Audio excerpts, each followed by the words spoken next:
Daniel chapter 6, verses 19 to 23 reads this way in the New International Version of Scripture.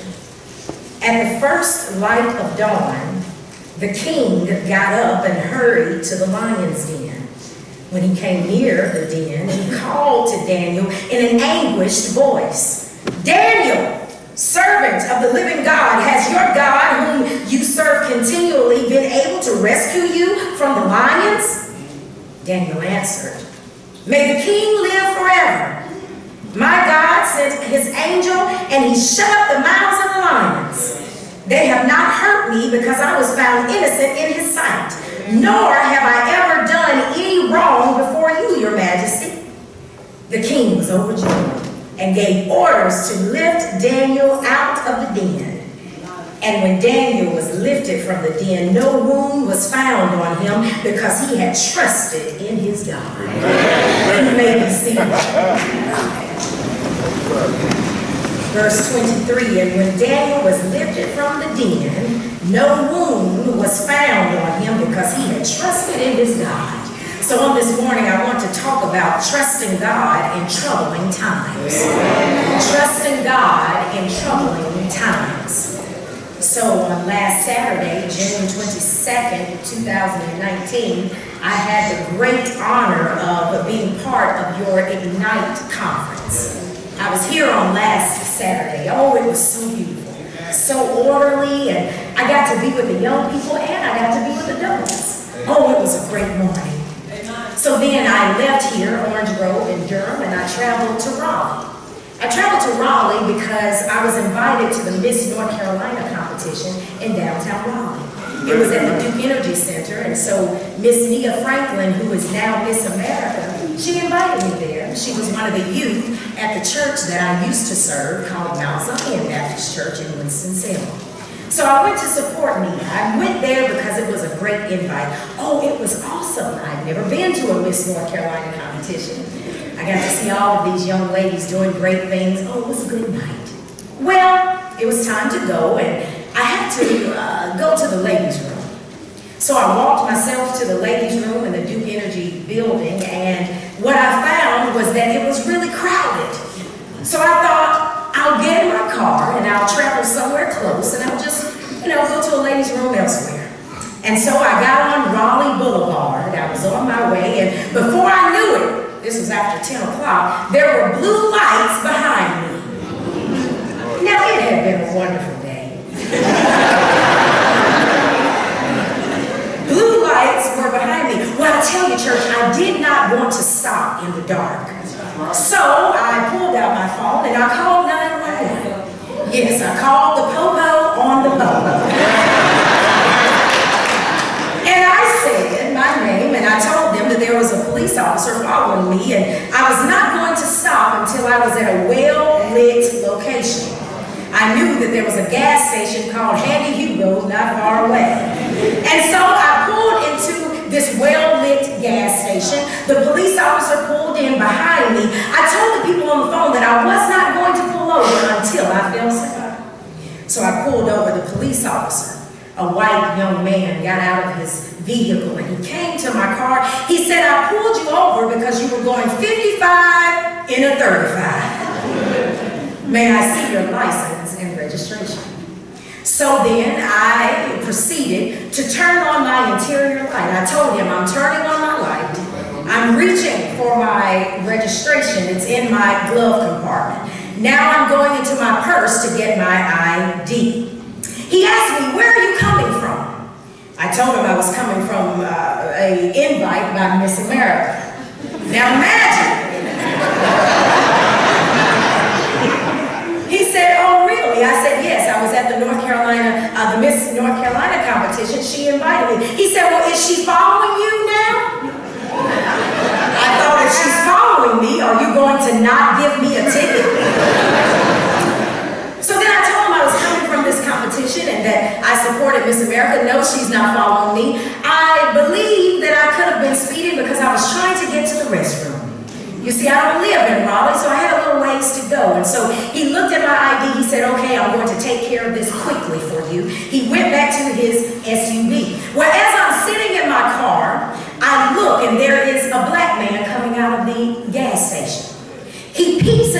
my windshield. He looks at me and he says, "Are you okay?" And I mouth back to him, "I'm okay."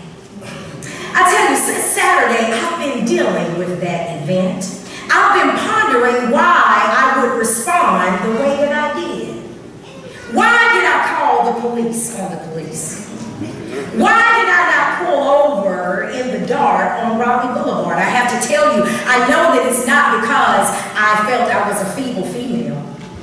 It wasn't because I thought that my car may be hit on Raleigh Boulevard. I have to admit that I had images in my head of Sandra Bland. I thought about Freddie Gray. I thought about that 12-year-old who was shot in the chest, the little 12-year-old called Tamir Rice. I pulled over because I thought about police violence. I tell you, I don't know about other people, but I can tell you about me. If I'm an expert on anything, I know that I'm an expert on me. So all week I held two truths in my hand. I was trying to reckon with, I'm a Christian on one hand, but then I'm black in America. You see, when you see me, the first thing you see is my physical appearance. When you see me, you know that I wear the badge of blackness. You don't see Christian. You don't see a upstanding citizen. You don't see Telika McCoy, PhD. But still, as a believer, I reckon with the fact of 2 Timothy chapter 1 verse 7 that says God has not given us a spirit of fear, but of power and of love and of a sound mind. But in that moment, I had a struggle. In that moment, I was dealing with a troubling time, and you ought to listen to the voices of black men. If you want to even have an inkling of an idea of what it might be like. So then, I was with my youth group on Wednesday night Bible study. I reminded them of this scripture, 2 Timothy chapter 1, verse 7. God has not given us a spirit of fear. And I talked to them. They were ages 14 to 19 years old. And I told them my story because I told you I was dealing with it. And they said to me, "Well, Dr. McCoy, when I think about the police and all these things," one said, "I take one step at a time. I'm not paranoid, but I'd be scared if the police pulled me over." Another said, "Dr. McCoy, your life was on the line. You were just being safe." Amen. Another said, "Dr. McCoy, your brain is at its best when you're in a dire situation." Amen. Another one said, "I'm black, so I just try to avoid cops altogether." Another young person said to me, "Dr. McCoy, I know that not all cops are bad, but I just don't take chances." Amen. These are the voices of our young people. 19-year-old young man said, "If all you see is police officers killing and abusing black people, then what's the first thing you're going to think?" Amen. So as I sat with these young people, I realized that we have an issue. Amen. We have an issue that many of us would rather not talk about. Amen. We have an issue that even Christians push under the rug, knowing that you struggle with some things simply because of the color of your skin. So I said, "God, what is it that you would have me do?" I'm in trouble, Lord. Amen. And all I can hear God say is that you have to trust me. Amen. In troubling times. So then God led me to Daniel's situation. Daniel here, he has served God continually. He's been a good man, but he still found himself among lions. He trusted God, though, even in troubling times. But when looking at the text, God reminded me not to rush to Daniel's deliverance. Amen. Many times when I've heard this text preached, we start to the jubilance of Daniel was rescued, but Daniel was in the den. Amen. We're going to sit in the den with Daniel for just a moment. We don't always like to talk about trouble. We don't like to discuss the turmoil that we deal with, but Daniel was in the den, girl. In the den, God told me, "McCoy, you must recognize Daniel's trouble. Don't skip to God saving Daniel." The truth is, he stayed in that den for a while. Has anybody ever stayed in trouble for a while? You try to pray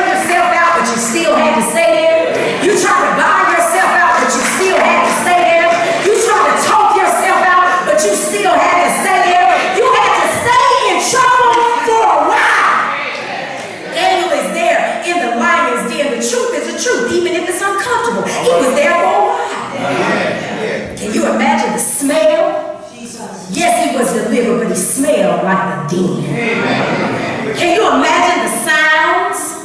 The sounds of the lions in the den, the darkness of the den, not to mention where were his friends? Shadrach, Meshach, and Abednego. You get in trouble and they go. In the den alone with the lions, not to mention he could have had flashbacks even after his deliverance. PTSD is a real thing. Flashbacks after the rescue. I'm here to tell you that God can deliver you out of a situation, but sometimes you have a flashback. And that's why you have to trust God even when it gets hard again and again and again, because this life is filled with tribulation. But you have to be of good courage because our God has overcome any trouble. But it happens again and again and again. We have to admit that it happens and then admit where we need God. Sometimes we have fear, we have psychological turmoil, and it's okay to name those things. I mean, God can deliver us, but how can you be delivered from something that you don't even acknowledge? How can you be helped with something that you don't even acknowledge? We have to be honest with God. What do you really need God for? Not those things like a car or a house, but those things that money cannot buy. How many people need some joy? How many people need some peace? You don't come to church because you have it all together. You come to church because you need God. I need thee. Oh, I need thee. Right now, I'm admitting that I need God. Daniel is there, and God gave him a priceless gift of being lifted from this den, but he's there. And if you're there, you have to admit that you're there. And then you have to trust God that he can take you over there. But I'm here right now until I get over there. God is able. But he's there. Be honest. And then we see that he's among lions. And you know lions have a history. Lions have always been known as being killing machines. Man-eaters. They're the animal that preys on humans as a pattern of human behavior or just behavior, hunting behavior. They do it for fun. A lion, they incorporate human flesh into their usual diet and they actively kill humans. This is the history of the situation that Daniel is dealing with. These lions, do you know that lions have relatively small hearts and lungs, so they're not fast runners? So this means that Daniel was right where they needed him to be. He can't go anywhere. He can't run. They don't run fast. The history suggests, that they're going to have a really good meal. So Daniel, it took courage for him to trust God. In spite of the history of lions, you have to know what you're dealing with.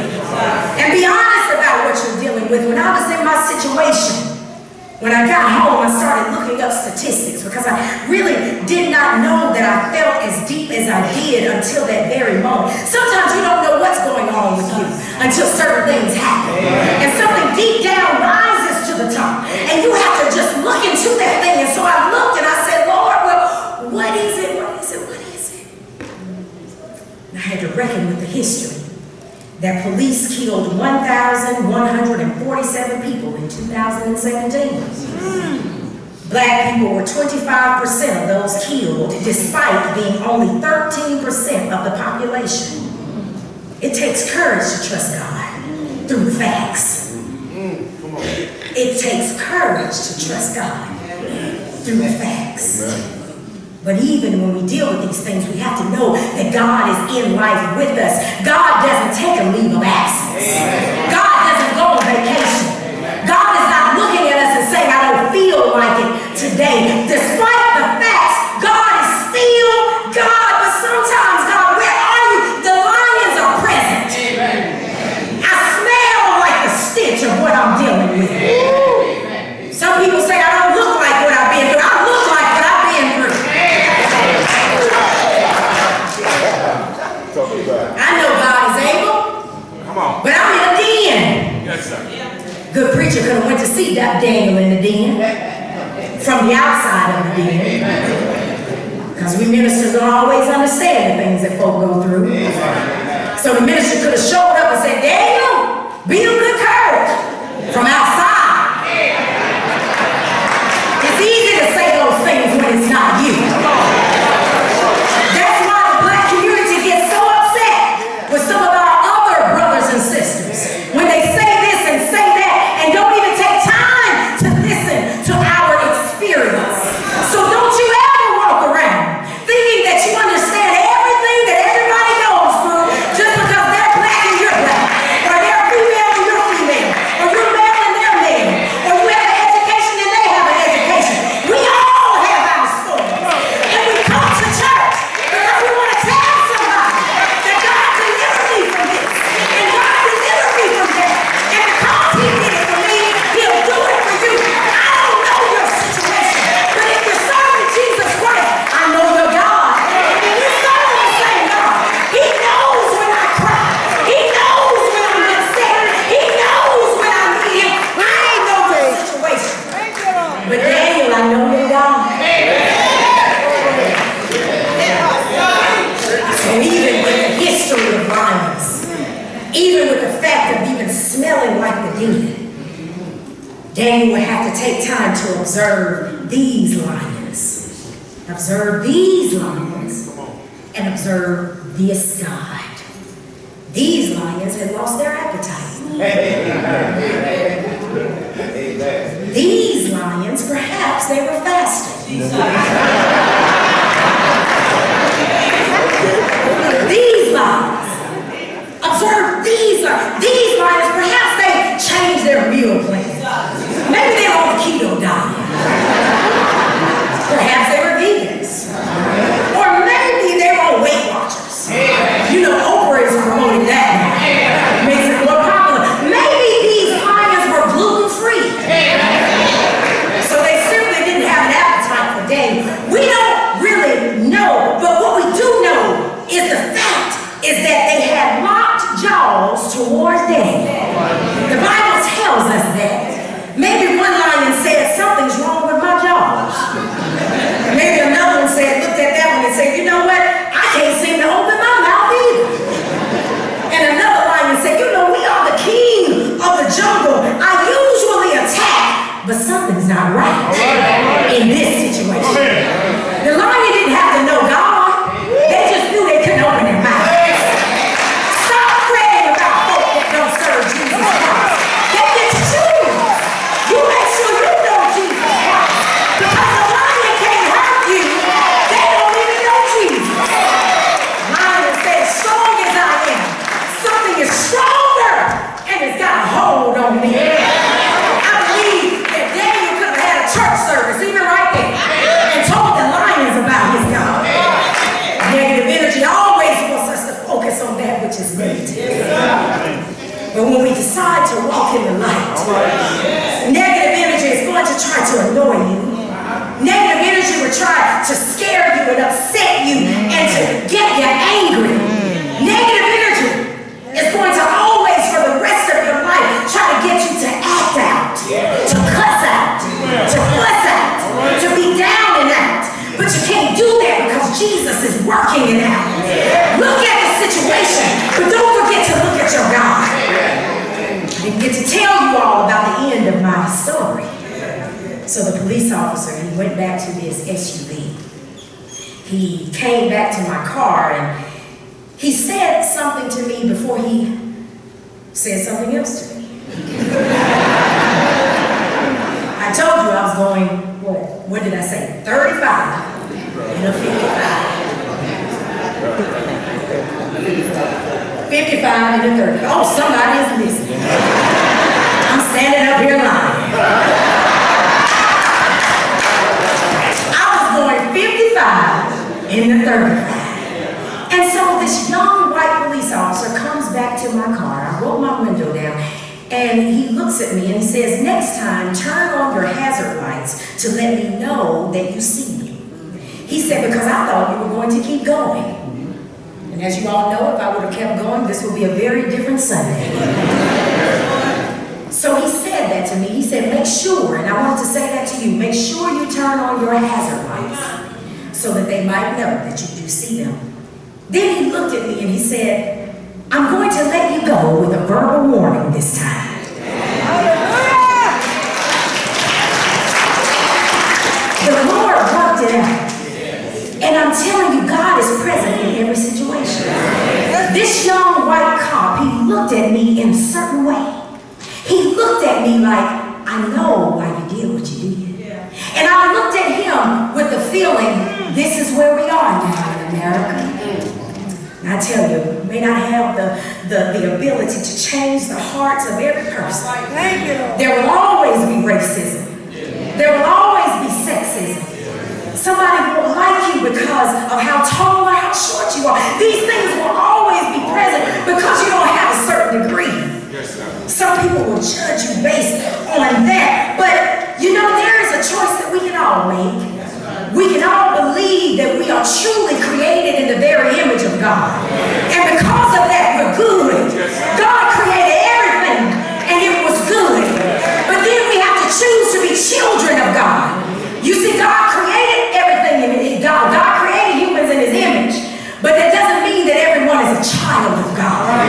You make the choice to follow Jesus Christ. So today, if you're not saved, that means that you're living in sin. And so on this morning, you've been pulled over by the authority of God. God has let you go with a warning in the past. Been speeding through life, some of us, doing what we want to do. And you know you can put your hazard lights on if you want to, but you can't outrun the Lord. You've been speeding through life. Humanity has cheated, and God has pulled us over time and time again, and then given us a warning. We've been envious. God has pulled us over and given us a warning. Murder and strife, humanity. God has pulled us over and given us a warning.